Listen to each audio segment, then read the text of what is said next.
Sisi kama watu wenye shule tunaadhirika kidogo, lakini lazima tutii. Tungekuwa na wanafunzi wengi saa hii, kwa sababu hii ndio muhula ya watu wengi kuja shule kutoka Januari mpaka April. Lakini kwa sasa, kwa sababu ya hii janga ya corona, imetufanya tufunge mashule, na tukasema tutarejea tena wakati hii maneno yote itaisha. Kwa leo nimesema tu nikuje niongee na nyinyi, msifikirie tulienda.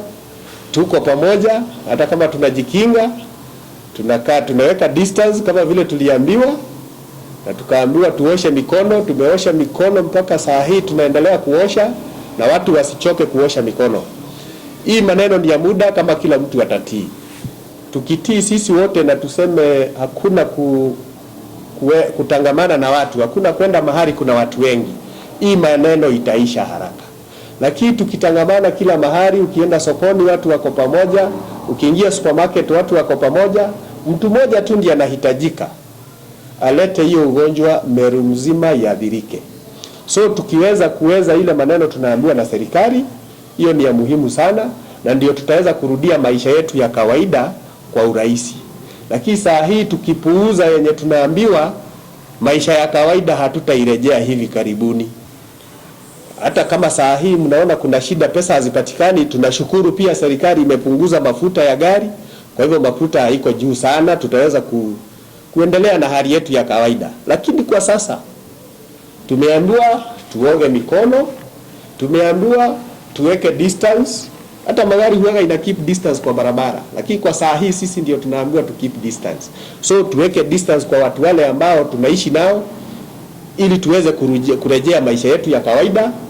Na kwa watu wote ambao wako na mashule, tuache tamaa, hakuna mahali hii kazi inaenda.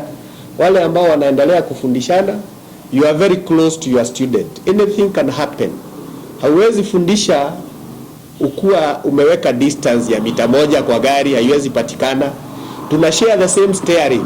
Wakati unafundisha mwanafunzi, unamuonyesha kukata steering pande hii, so mna share hizo vitu zote. So mmoja akitoka mwingine akuje, huwezi jua ni mgani atakuwa na hiyo ugonjwa.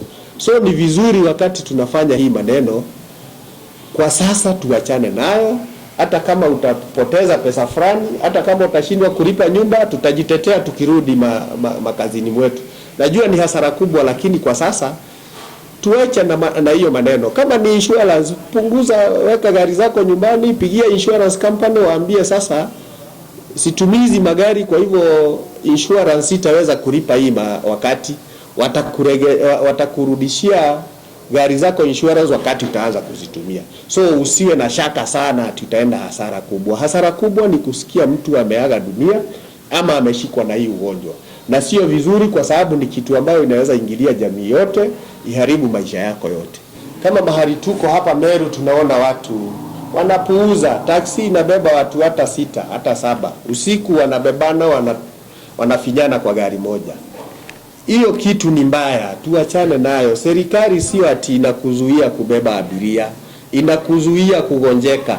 So make sure beba abiria wenye wanatoshea kwa gari. Kama umeambiwa abiria ni 2, beba 2. Kama ni 3, sawa sawa. Wenye wanaendesha matatu pia, make sure umenawa mikono yako. Make sure ile pesa unaguza umepiga sanitizer, uimwagie hiyo kitu, kwa sababu hiyo pesa pia hujui kama ilitoka Mombasa, ilitoka Nairobi, ilitoka kwenye hiyo ugonjwa iko saa hii. So ni vizuri hata zile vitu tunahando kwa pamoja. Kama ni pesa, kama ni hizo steering, makanga akitoka, driver anaingia kwa steering, huwezi jua ni nani ataletea mwingine. Na tumeona hii ugonjwa haina heshima kwa yeyote, inaweza shika yeyote. Kama inaweza shika prime minister wa Britain, ni nani mwingine hawezi shikwa nayo? Na ako na facility zote zile zinahitajika. Wewe ni nani ambayo unaona kama ni mchezo iko hapa? Hakuna mchezo tena.